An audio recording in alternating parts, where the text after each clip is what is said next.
each other. Happy to see you here, Rishi, on our platform. How are you? Excellent, Harshit. Hi, Anubhav. Thank you for having me. Really, really excited to be here. Wow. And Rishi, the best part is, yeah, and weather also is not supporting us. I think it's 32 degrees. So in this warm weather, having some hot conversation on some hot topic, isn't it exciting? Yes, it is exciting because the weather's only going to get better.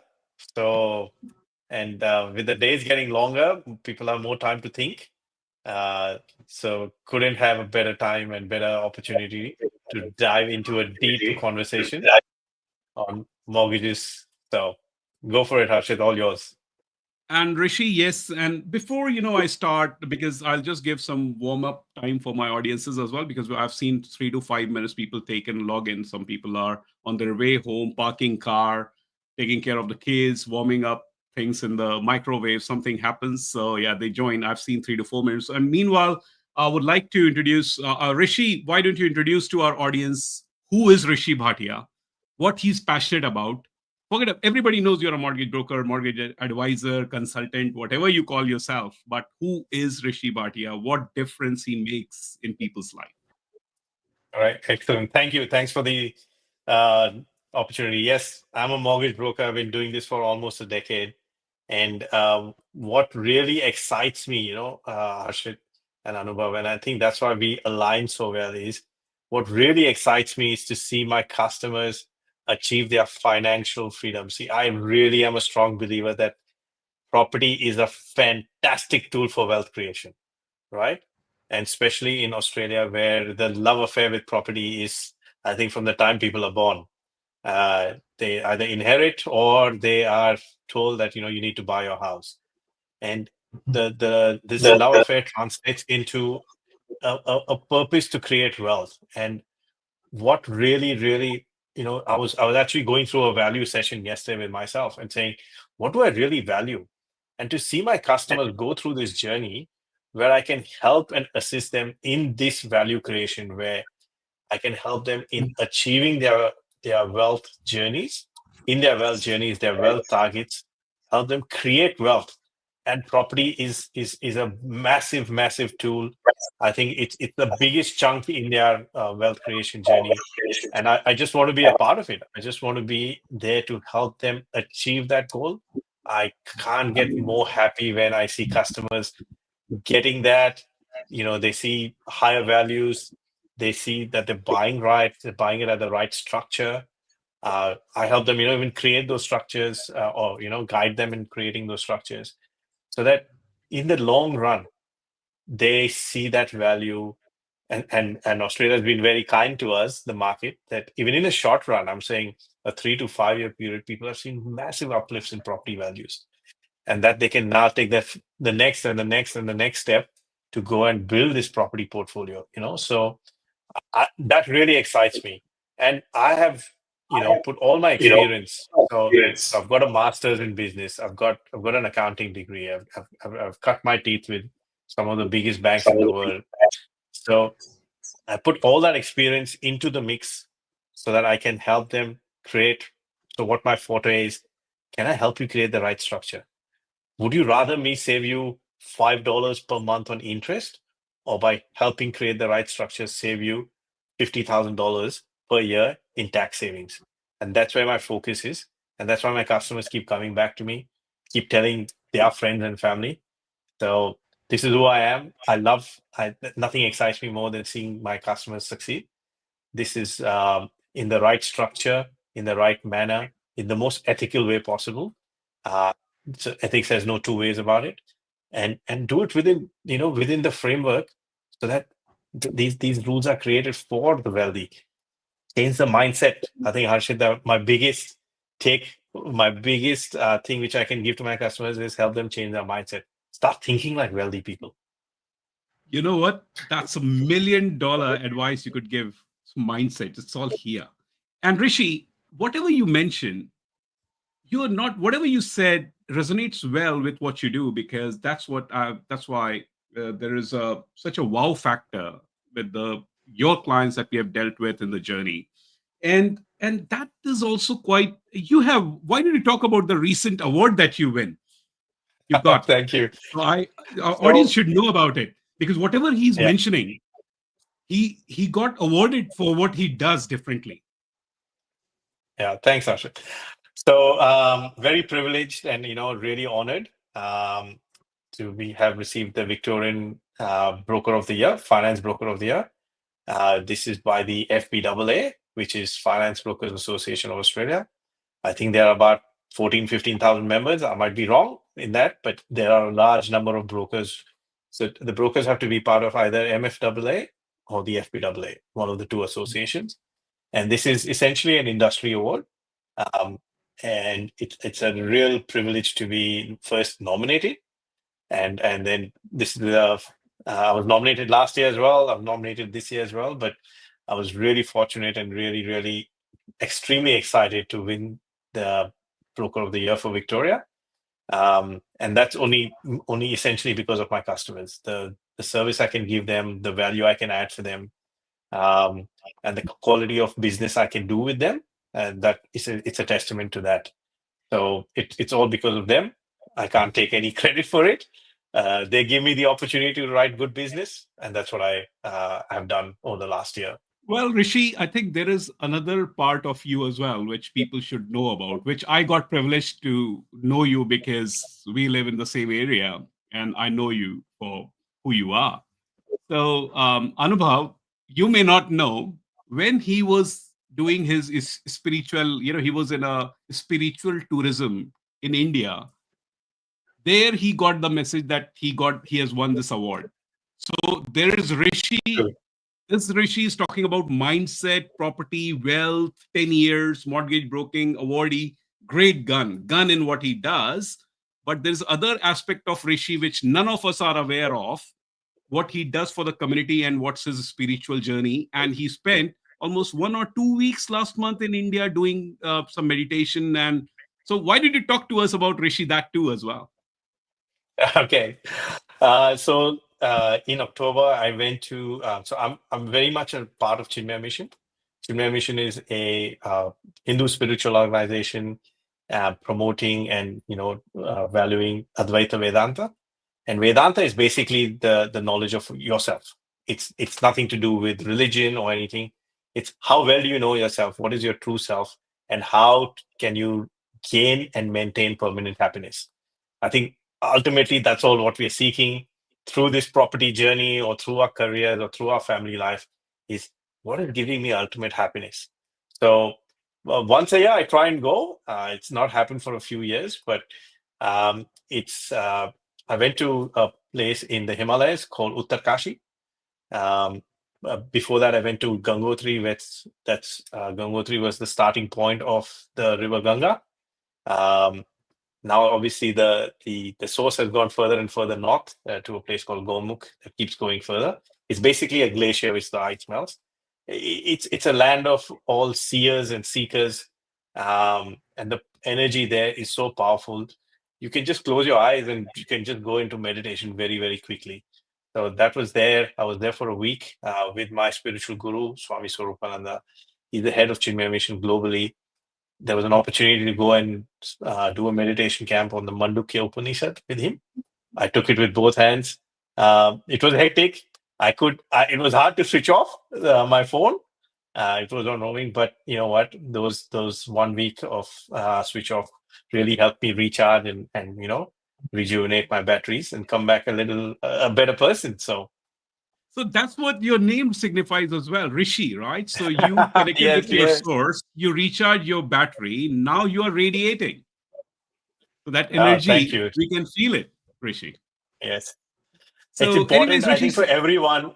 Harshit, just it's important for everyone. Just take, we do get the Christmas off and everything, but if you can, take some time off for yourself, even if it's for a few days, and just restart, recharge, reconnect with your real self, and you'll just feel that level of energy is very different.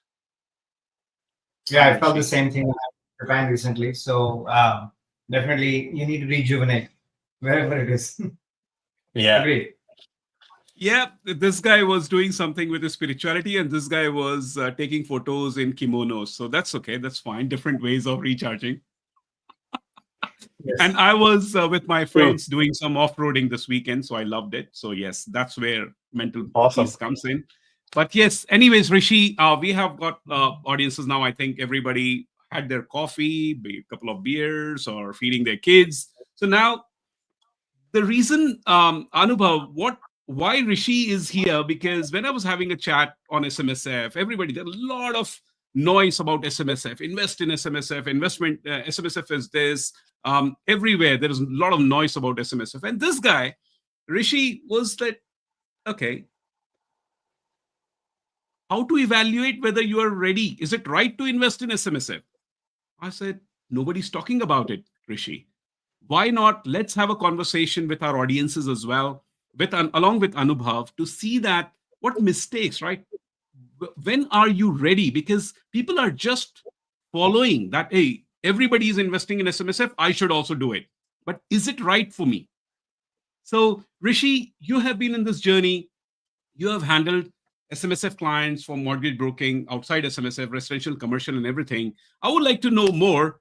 Why not to invest, or is SMSF right for you? At least some key pointers for the audiences who are just following the herd mentality. Just SMSF, Actually, SMSF, SMSF. Harshit, before that, maybe we can expand what is SMSF for those who don't understand SMSF.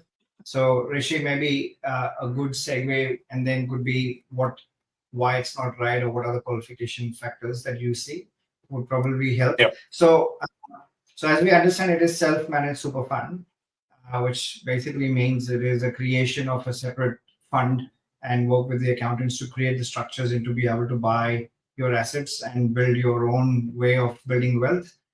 So it is self-managed, as the name suggests.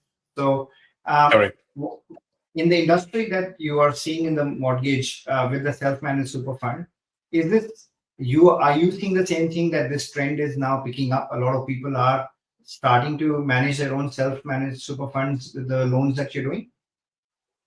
Yeah. So I might take a step back, Anubhav, and just as you rightly said, let's put a segue on understanding what self-managed super fund is, why was it created, and what is the purpose of doing it.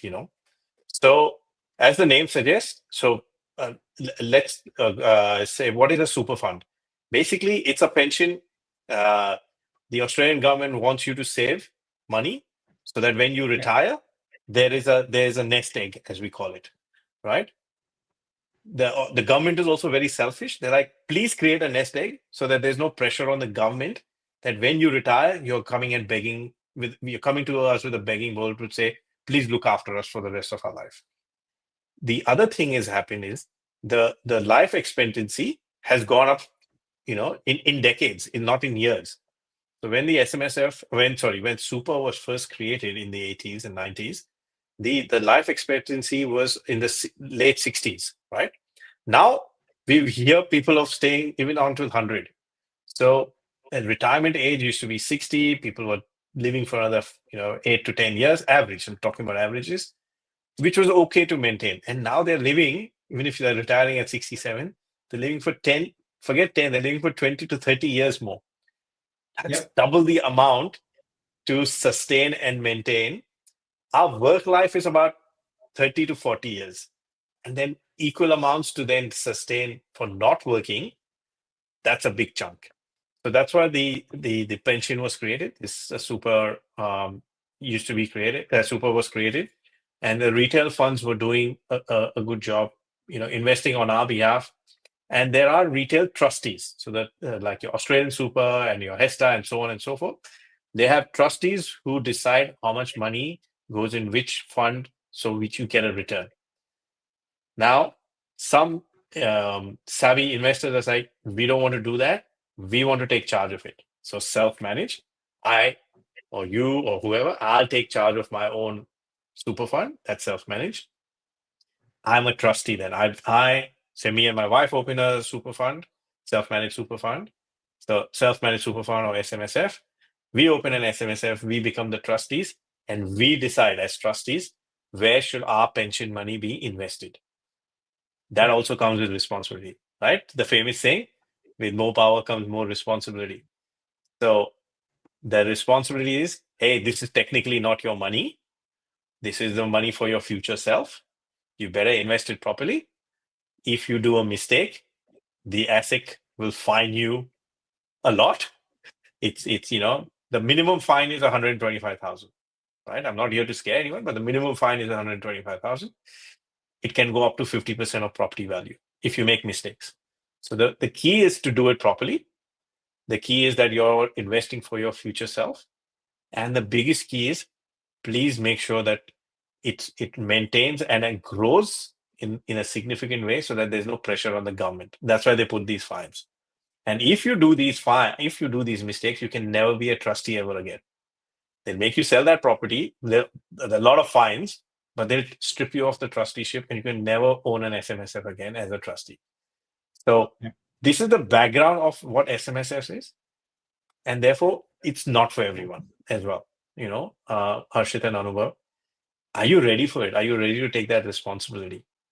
Rather than following the herd and saying, yeah, everyone's buying a property in super, let's buy it because it's, properties never go bad.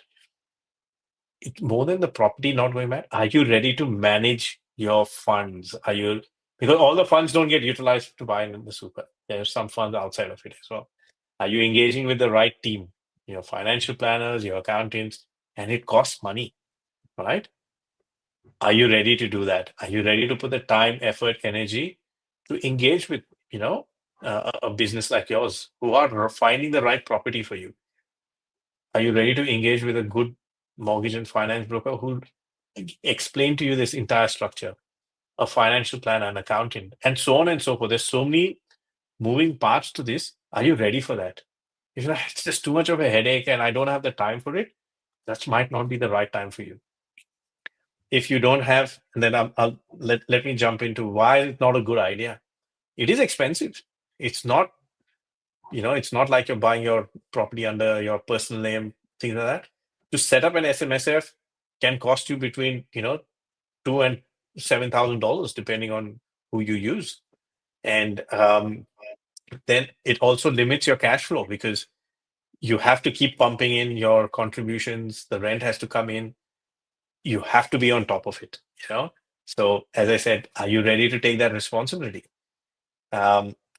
It gets locked in.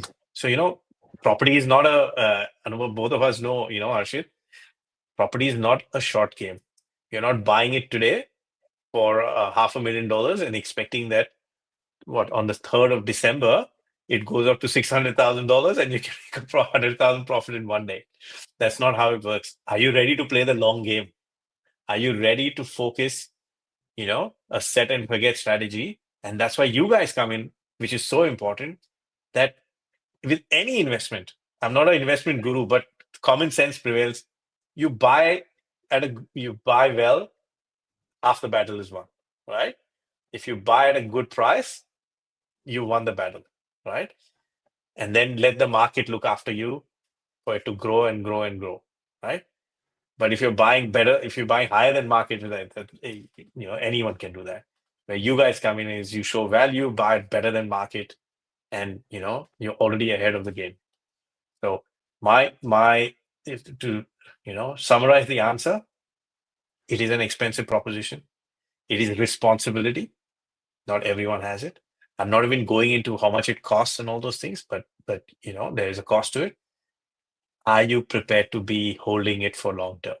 I think that is the biggest mindset shift, Harshit, which I was talking about earlier, is growth mindset is not that I'm, poking it every 2 months to see is it grown in value.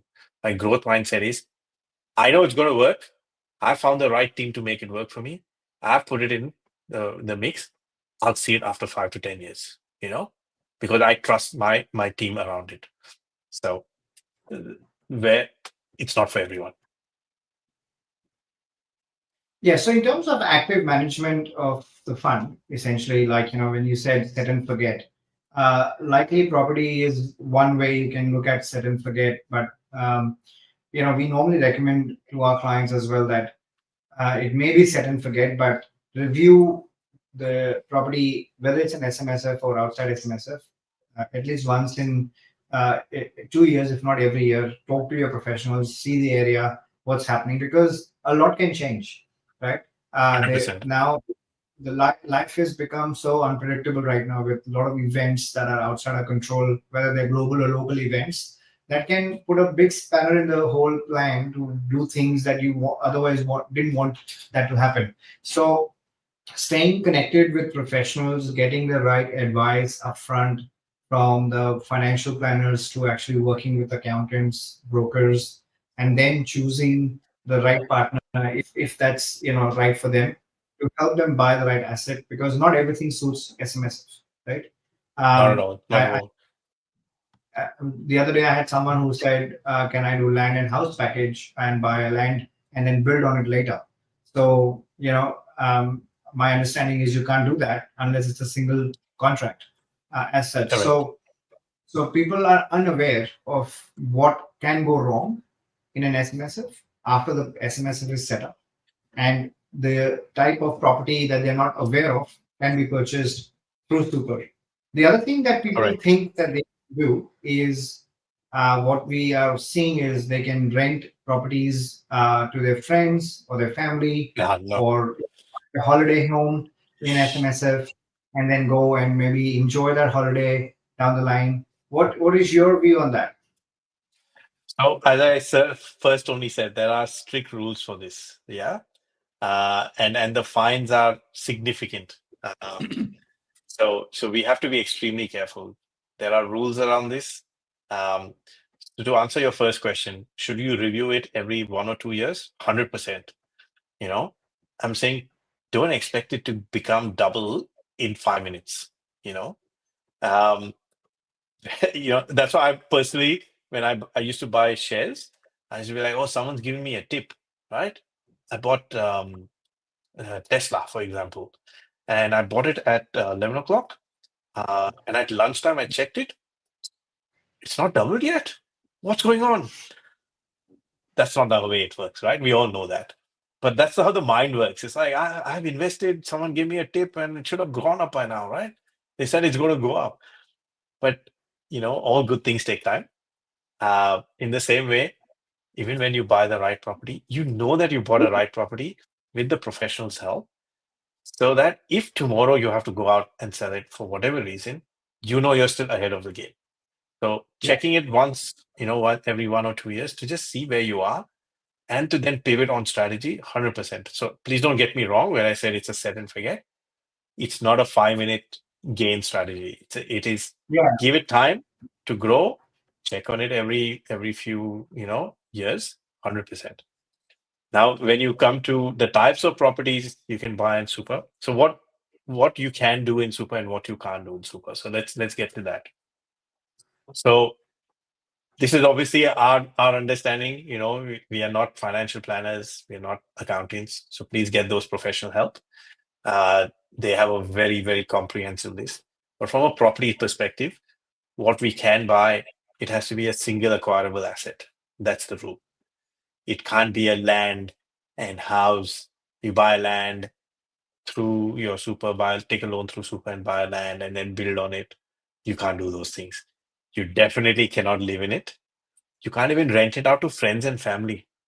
Forget yourself. To even friends and family. Any relation or any back way you can figure out that you can, it's a disaster. So please don't do that. The fines I said are up to 50% of property value. They start at 125,000. So these are big fines, and the biggest issue is you lose your trusteeship. So you can't do this ever again. What you can do though is you can buy a single acquirable asset in a residential, and then there's commercial. So in residential, you can buy a house and you can do small things like maintenance. If a tap's broken, the super can pay to get it fixed, maintenance and all that. But you can't knock down and rebuild. Those things are not allowed. So you can't buy it as an investment from a perspective that, oh, it's a 3-bedroom, dilapidated house, and in 2 years I'm going to knock down, rebuild, get permission to make 4 on there. No, all those things you can't do. So especially like when you're taking loans for it, what you can do is buy a good property in a good location, which has growth potential with little or no maintenance. Buy that, keep that. From a commercial perspective, a lot of business owners, you can buy the property and rent it back to the business. That's possible only in commercial. Now, I'll tell you the difference. Remember when I first said this is your nest egg? If you buy and that becomes your house to live in, what happens if this house goes? Where's your nest egg gone? It becomes very challenging, right? So the government put these rules to protect yourself, to protect the SMSF trustees. So you can't double dip, So they want to protect you. That's why they're doing that. Whereas when it's commercial, it's assumed that you already have your house and you buy a commercial property. A lot of doctors do that. A lot of business owners do that. A lot of manufacturers do that. Trading businesses, they'll buy their property in their super and they'll rent it out to the business. So now understand, these are all third-party transactions. These are all ABN holders who are, business owners, business entities which are which are renting these properties from another entity, which is also a ABN holder, which is your super fund. So there are rules around that as well. Again, single acquirable asset and things like that. But a little more flexibility in the commercial space rather than in the residential space. But please don't do these land and construct. And I've personally, I would stay away from people who are saying, "Oh, we'll build a one-part contract for a land and build." These things I've come across. So please do your due diligence before you sign up anything. Yeah. So there was an interesting thing you touched on residential dilapidated properties that you talked about. I think I like to understand what is that, let's say if I buy a property, 3 bedroom, 1 bathroom, it rents out straight away.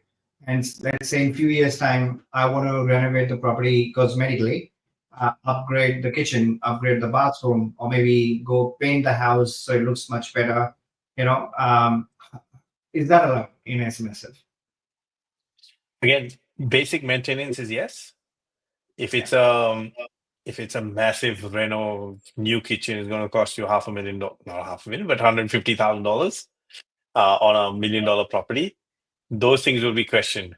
So be very careful when the audits happen. Again, the best thing to do is at that time is check with your financial planner who's helping you, your auditor who's helping you. Rules keep getting updated and changed, but I would say assume no. Any small repairs, maintenance is okay. Any big, massive things, probably avoid. Yeah. Now, Okay. one more thing I want to, one question probably you've not asked, Anubhav, is what if my property goes up in value? What happens after that? Can I pull out the equity and use it to buy another property in the super? Yeah, those You can't questions do are that. coming, but you can answer. They are rapid fire questions are coming, Rishi. Don't worry. I've got around 16 questions from the Only audiences. okay. So, Yeah. and already we have got one. Can people buy IPs in India too in SMSF? And do you help with loans for buying overseas in general? I think the answer is no, but I'll have to double check with I would like to say no, but we'll have to double check with our financial planner. Yeah. You can But buy if you're not taking a loan. So again, I'm talking when it comes to lending in super. There are different rules when you're using your own funds. I think you can do a lot more when you're using your own funds without any lending. So my area of expertise is only when you're looking for lending within the super. Yeah. Yeah, and actually, an example of that is quite clear. For example, if I want to do a development on a land which has a property in super, being a single acquirable asset, if it doesn't have lending on it, my understanding is I can still go ahead and get subdivision done, and I can build something at the back of it. Of course, there are rules around what you can do, what you can't do, but Correct. if there is lending, I'm anyway restricted and I cannot do any development. Is that your understanding as well? Yeah. Correct. And Okay. when it becomes lending and you're doing leverage, there are more restrictions on that. If it's your own, if it's your own money, means if there's a few $1 million sitting in your super, 2.9 million, it doesn't get extra tax. I think there's a lot more flexibility. Yeah, so it's less about 80, more about the bank putting restrictions around, what Because you it can, you becomes can't. correct. It's an LRBA, and I'll explain the LRBA in a minute. Yeah. I will come to LRBA. I have a specific question on LRBA, Rishi. So the first question is, in general, people want to know that how many loans in general you do on SMSF? In general, in a month, are you seeing a pattern that people are going more towards SMSF, or what's the pattern as a mortgage broker you're seeing? Yeah. I think Anubhav had asked this question earlier as well, and I should throw at you.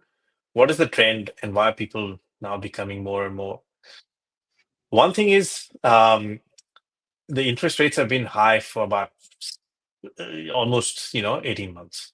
So that's 1.5 years of high interest rates. It's reached a peak. I'm talking about normal, your personal borrowing in your personal names or in a family trust and so on. Because of that, borrowing is kind of dried up. So investors who are savvy investors are saying, okay, where else can we borrow from? And now they're discovering that through an SMSF, they can still borrow and buy a property through their super. So that's a lot of it was there in the back of their mind, but now it's come to the forefront. So it's not that people were not aware. People are now becoming more diligent and more action oriented, that this is a great time to buy. You guys would tell me more than I know, but I can't tell you a better time to buy right now, right? Please correct me if I'm wrong. This is the best time to buy. The properties on the market are there. If I get an expert on my side like you guys who telling me this is a gold nugget, pick it up, I should just close my eyes and do it. So when my personal borrowing is dried up, people are then looking at self-managed super fund lending. The rules are very similar. It's a complex lend, so let's not shy away from that. But it's a very I won't say easy. It's a different way of lending. They only look at a few things, which is your contribution of the members, the rent it's received. That's your income. What is the interest payments going to be? That's your expense. And that's it. Can the loan service on that? If yes, whatever your super balance is acts as your deposit, and off you go. So the paperwork is obviously more extensive. It's just not 2 pay slips and your IDs to go with. There's a lot more paperwork required, and that's why the complexity comes in. But the way it works is very straightforward. So that's why a lot of people are like, you know what, let's go on to this because it helps me in my retirement. And what we'll see is a lot of people in our this age group between 35 and 45 are seeing that, you know what, I don't want to be working for the rest of my life.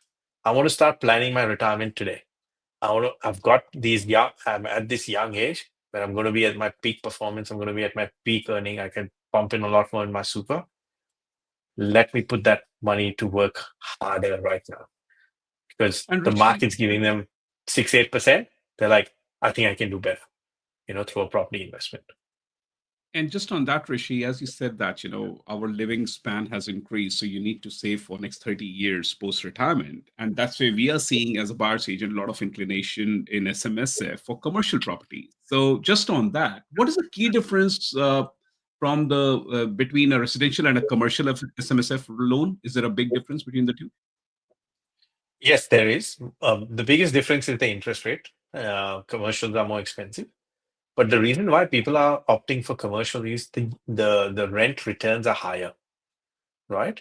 So as we term it in our language as the yield.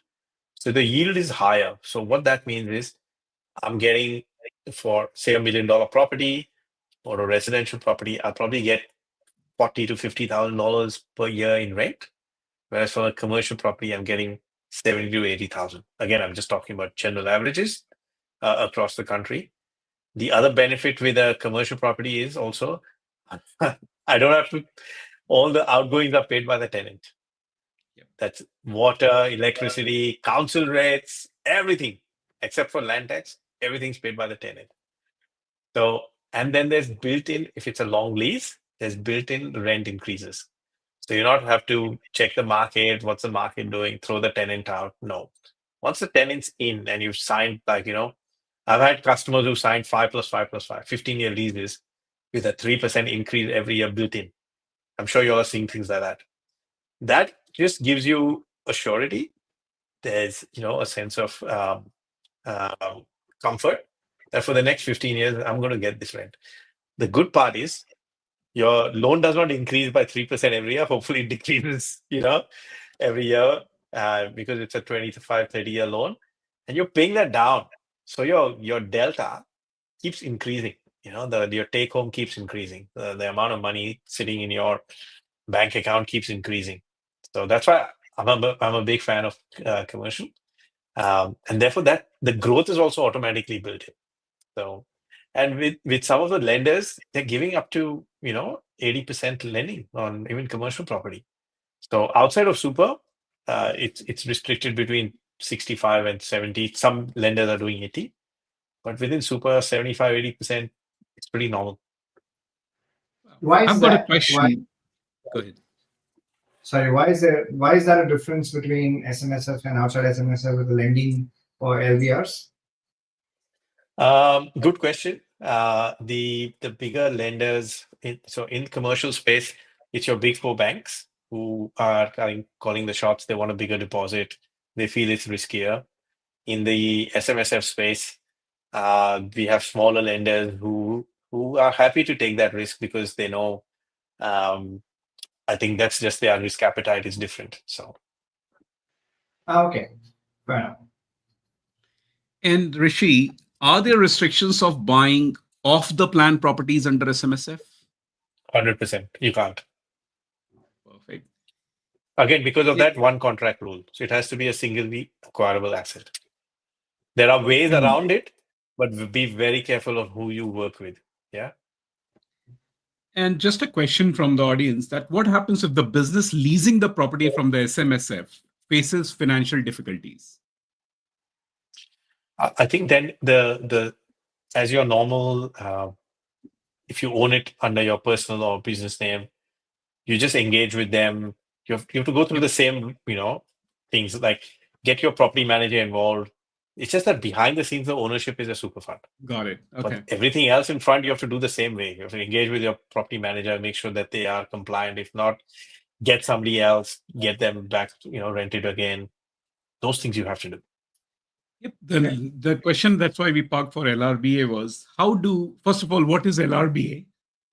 How do they differ for residential and commercial properties? Okay, so LRBA stands for Limited Recourse Borrowing Arrangement. So what happens is, I'll try and put it very simply. The bank which is lending to the super fund will actually lend it to will ask the super fund to create what we call as a bear trust. Not bear as in Balu bear, the animal bear, it's bear, empty, BARE, bear trust. That bear trust essentially holds the property that you'll are buying and wants a loan on. Now, the leverage that the bank has, or the mortgage that the bank has only in the bear trust. I'll give you an example. Say me and my wife are the trustees of the super fund. The super fund, so the bear trust holds the property.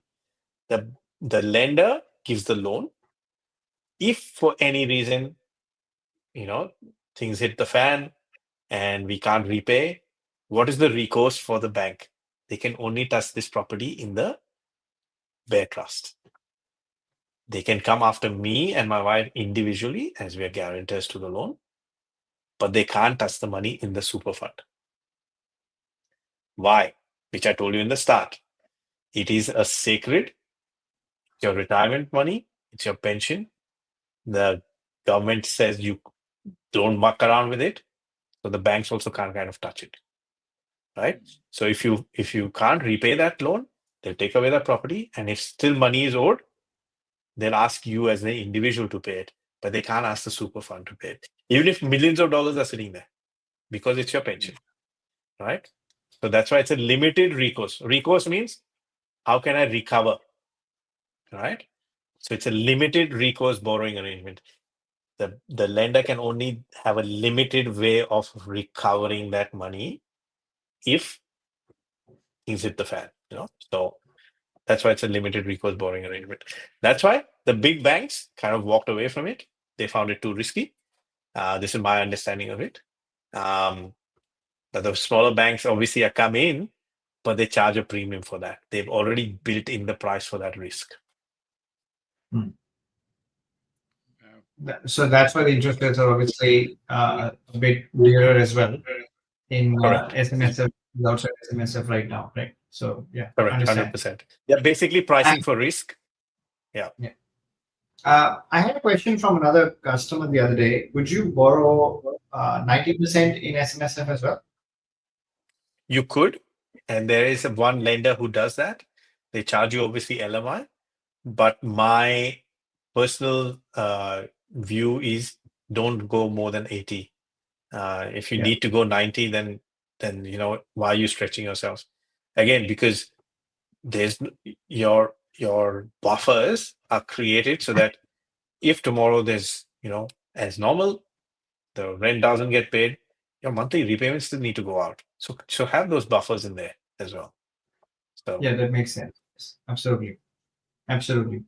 One thing that's becoming quite evident to me right now in this high interest rate market is everybody wants cash flow right now, and it elevates some of the problems with the negative gearing that they have because it's costing way too much. It's costing people their lifestyle to hold properties. The way we understand market right now, interest rates might not come down in the near future, at least for the next 3 to even 6 months, with all the correct. global uncertainties that we have. So we are talking to our clients a lot about commercial and commercial-like assets, like even for that matter, running Airbnb or maybe running rooming houses, as part of whether there's SMSF or outside SMSF, regardless of that. But the question I have is that how do they, because the lenders that you have in SMSF are second or third tiers or smaller lenders, what is their appetite to an Airbnb-like strategy for SMSF, as an example? So again, it's a single acquirable asset. Yeah. That's the simple answer. And Airbnb is a strategy to maximize returns. Yeah. So can it be converted to a normal rental in the next day? Of course it can. That's what I'm assuming you mean by I'm doing an Airbnb today, tomorrow it can go on to a normal 12-month lease. Yeah. My understanding right. is it doesn't matter. Is the asset acquirable? The banks will only go on the lending, take the rental based on a normal 12-month lease. What is it going to return on a 12-month lease? Because you and I and the customer does not know the day they buy, what is the Airbnb rental going to come in. So what certainty would be there is a rental appraisal from a real estate agent to say, this property is going to give you $500 a week on a 12-month lease. That's what we go with the numbers in terms of when we do the servicing. Whereas the Airbnb can get you maybe $800 a week, and that's more money for the customer in the bank. But at the time of application, it will be based on a 12-month lease. So let's say there's a bit of a twist to that. We buy an existing Airbnb with qualified financials that we can show over, let's say, last 6 months or even 12 months or even more, whatever that might be. Yeah. Do the banks have the appetite to take that in as a commercial deal at all? Or how would they evaluate that in the SMSF? They are very sensitive to that. Okay. Airbnb is not a very stable, because especially in Victoria, we've seen all the dramas which went through Airbnb, all the Airbnb tax and things like that. So they kind of shy away from it without us saying it openly. So they will go back to, okay, what was the 12-month lease going to be if it had to shut down Airbnb? Yeah. So the credit guy will always revert to checking, and then they'll go by, some of them will say we don't take. We'll go by what the valuation says the rental can come. Okay. So they might take a furnished rental as a secondary number. So a normal rental would be say $500 a week. A furnished rental would be say $650 a week. They'll probably take that $650 rather than take the $800, which is what it's been earning. Yeah, I mean, there's a shave off. We know every bank will shave off a bit of a rent to that. But most real estate agents, an existing Airbnb sold as a commercial deal back in the market, just as the commercial Yeah. would get valued, with a net yield possible on that particular property. So therefore, sometimes we've seen valuations don't stack up to that number that they're selling. Means They will people come not. up with the money in their pocket. Yeah, Banks are generally conservative. Banks, yeah, non-bank lenders, ultimately they have investors behind who are very conservative, right? yeah. They put rules in place. They don't want to skirt that. They're like, we're not here to assume. They just want to go with what's more certain. They want to lend on certainty rather than Yeah. yeah.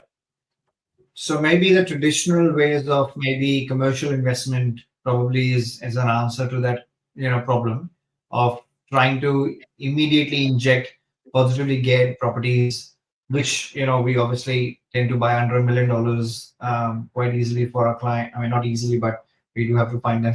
But we tend to find them in a way that they can balance some of the negative gearing if that's already happening within super, because people are buying one or two properties or maybe even three within super depending on their balance they carry for the long term Absolutely. plan. So Yeah. uh, so in order to balance that, commercial would basically just go through its standard borrowing, Correct. and then banks will be happy to lend, as you said, up to even 80% in super Correct. for commercial. Yeah. Okay. Correct. Yeah. Good to Correct. know. One more thing, I don't know if it's a question coming up as well, Arshid, but there are tax. Again, I'm not a tax accountant, so please check with your accountant on that. There are two phases of our super.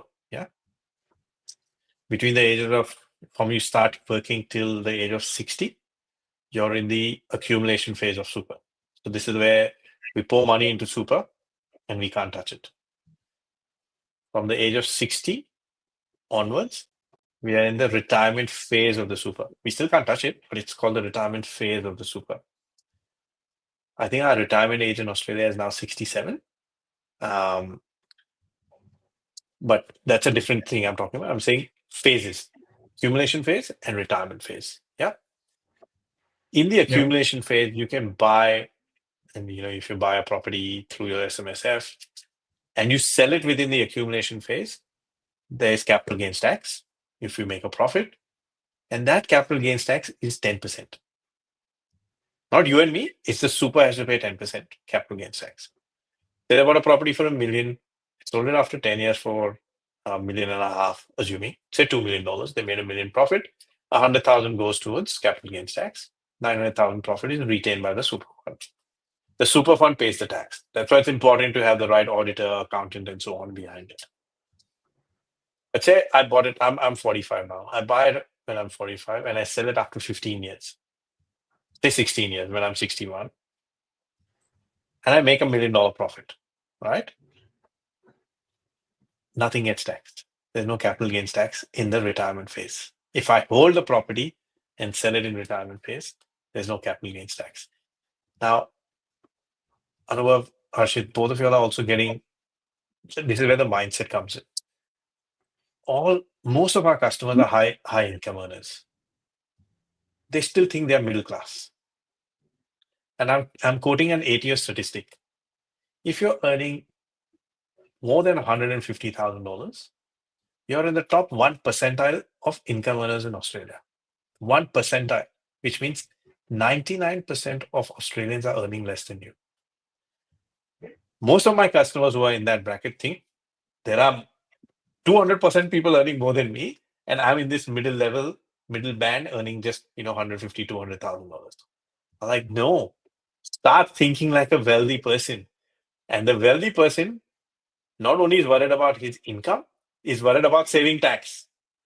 So start thinking about it like a wealthy person and save tax. Use property as a good medium to save tax. So then again, we can't give financial advice. We're never giving financial advice. But this becomes a really good tool to help you. And that's why the wealthy make more money by just utilizing these tools which the government is giving them. So we just have to tap into those things. 100% Rishi. And next question on that, on loans, right? So are there any restrictions or switching lenders or loan types within SMSF? There is no restriction. You can refinance, no problem, but you can only dollar for dollar refinance. You can't take cash out, equity release. You can't say your loan is 200, property is worth $1 million. You can't take, up to 80%. Those things you can't do. So if it's $212,005, you can only take $212,005. You can't take a single dollar more. So you can Is it refinance and things like that. So is it normally advisable to actually go for maximum loan possible upfront on a property because you 100%. can't borrow? Yeah. 100%. Obviously, if you can afford and service it, then yes. So one of these this drawback in SMSF, for example, the strategies that we're building around for our clients is that of course we review properties every year with them, but point is that let's say it's had a good capital gain over a period of time, and it's time to capitalize on that equity. And it might be at a point when we do the opportunity cost analysis to say, well, we can't take the equity out because we can't refinance equity out, but let's just sell the property, liquidate, if it all makes sense from taxation point of view and everything. And there's still gains. You made a net profit out of it, even after paying, the effective 10% in SMSF whilst you're in your accumulation phase. We would want to repurpose those funds back into maybe property or a bigger property. So you can keep going with that to improve your wealth position within SMSF. What is your thought process to that? 100%. Again, it is a strategy which is well thought of. People make these Right. again. If it's not done, if it's done with no thought, that's when the mistakes happen. If it's done with good thought, good planning, good strategy thinking, that this property has run its course. This 500,000 property has become $1 million.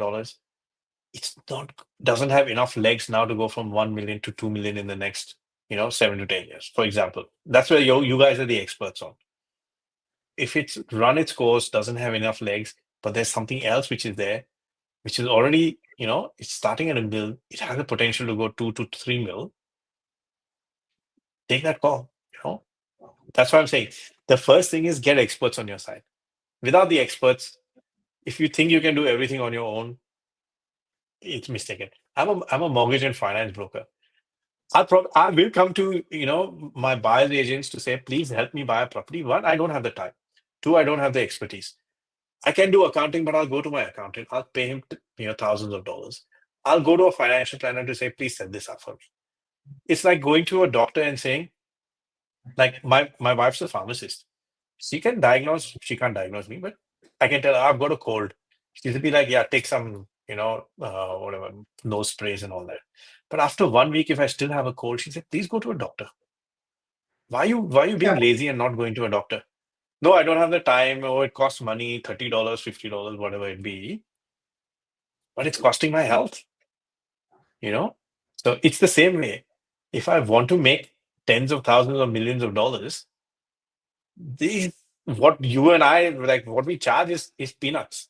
When we're, there's looking to make millions. Please find the right team, use the right team. We are here to help you find and make your wealth through this property journey. Nobody's here to stitch you up. So please find the right people and work with them. And there's the whole team at FMRE is like switched on. You guys are more professional than you'll come from such professional backgrounds. So this is where I say, if the strategy works, go for it.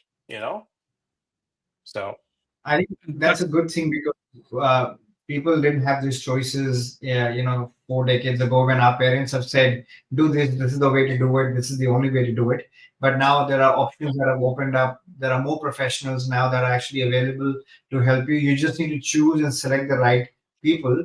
I think that is where you will build that wealth. That is where you will make your millions. If you don't have the right team, you can only walk that far on your own. But if you really want to supercharge your wealth, you really need, even for sports for that matter, right? I mean, I don't think any sportsman cannot be at number one at all times if he doesn't have a mentor or a coach. So you need the right people to 100%. coach you. And I think it all starts, you said at the very beginning, and Harshit also echoed, is mindset. Like if you don't have $1 million mindset right now, and the first thing starts with spend the money where you need to spend the money, hire the right professionals, and form the right team before you even start attempting some of these things to do it on your own. I'll give you two examples there, right? LeBron James, we all know the famous basketballer. His gym, his gym, I think he spends $2 million a year on the gym, and it's in his house. Whoa. So with the gym trainer and all that, this is somewhere I heard he spends $1 million or $2 million on the gym. Like you and I are like, oh, $30 a week? Why would I spend $30 a week on the gym? That's his, bread and butter. He needs to be fit, right? You look at any cricket team right now, you look at the footy teams, their support staff is more than the actual number of players, right? 100%. So it's just that the support is more important, and in I think somewhere else I read, and it's true, you are the some of the 5 people you spend the most time with, right? So, and in Hindi we call it Sangat ka asar, right? I'll give you an example. When I bought my first investment property, I was in the country only for 5 years. First, like I spent 5 years here. My in-laws have been here for 35 years now. And they're like, Rishi, we didn't know. And it was a good buy. We bought it well, it did well, made a lot of money and so on. And I just didn't know because none of my friends did it. Whereas I had friends who did it, and I was like, oh, why haven't I done it yet? So it's just that. It's the sum of the 5 people you spend most time with. So find these 5 people: a buyer's agent, an accountant, financial planner, and a good mortgage and finance broker. And you're the 5th person. Make this your team if you are serious about this wealth creation journey.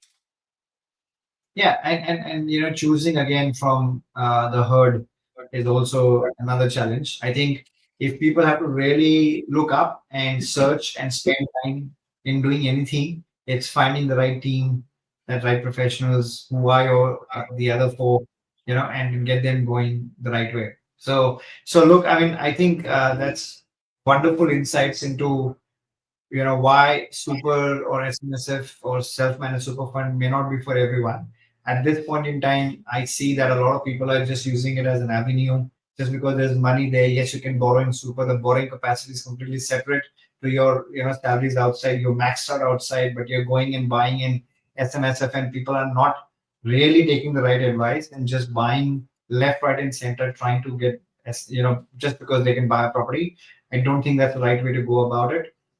You definitely need the right professional, get the right advice from financial planners, and then take the step forward, because that is all setting you up for your future. Apart from the fines that you talked about, I mean that's secondary, but it's more about you're doing it for your future. You definitely need to be in the right hands. 100%. It's your money, it's your retirement. And these are big monies we're talking about. The people are sitting on $100, $200, $300,000 in their super. I've had customers who come with millions of dollars. They're like, we were just waiting for it to hit $1 million. And I'm like, aren't you a little late? And he's like, we're bloody late, So, but they bought a big chunk, and the amount of SMSF loans I've written in the last 11 months, I'll just talk about 2024. I've written more SMSF loans in 2024 in these 11 months than I started writing SMSF loans in 2018. From 2018 to 2023, 5 years, one side. I've written more in 2024 than the 5 previous years. So yeah, and those statistics actually absolutely align, because that's happening in the buying. We are seeing that in the buying as well. We've just had client this morning actually. We buying in SMSF. We had another client who signed up yesterday for SMSF. So that's why my of course they're coming to right professionals to get advice, but there are so many who we are not talking to, or maybe they're just doing it on their own. So I think this message needs to be very clear that yes, there is an avenue. You need to grow it. There are options, but you definitely need the right people to help do that. And clearly, I mean, the money is not outside; it is there in SMSF, but you don't want that to go down to zero. You really need the right team. Don't put that in crypto. $1 million in Don't crypto. put it in crypto. Yes. So that's Yes. perfect. So Harshit, was there anything burning question last one No, from I you? think Rich, Anubhav, I had around 7, 8 questions which you guys completed in your conversation itself. That's amazing. That's why when you have an experienced person, you two, when you were chatting, I was thinking that, all right, this is already self-answered. This is already self-answered. Something I want to ask with Rishi. Rishi, is there anything you were expecting me to ask and I have not asked you? We've covered quite a bit. We do have covered quite a bit. But I think one thing I'd like to ask you is that the passion which you guys have in this property buying journey for your customers, why do you all do it? You know, um, so that's a question to you guys. You all do it day in and day out. I will What let Anubhav motivates you answer it guys? first because I think I will shatter the screen with my energy. So let Anubhav start it. Yeah, look, I guess when you are at a point working for someone, and this is a bit of my journey as well. That I used to work in a corporate, and you're always counting money to last dollar every month because you're on a paycheck. Like, and you're always like, okay, how do I get out of this rat race? Doesn't matter how many times I get promoted, I still feel very poor at the end of the month, and so at the end of the year. That it didn't make sense. Jumping into business, running this for my passion over the last 25 years that I've been doing, or being in property. My first one was commercial when I was 18 years old. I actually realized that this is the passion I really want to pursue, and I want to do this with a meaning, not because I wanted more dollars every month for me just because I'm going into business. I really wanted to make an impact and difference with the knowledge and experience we carried, right?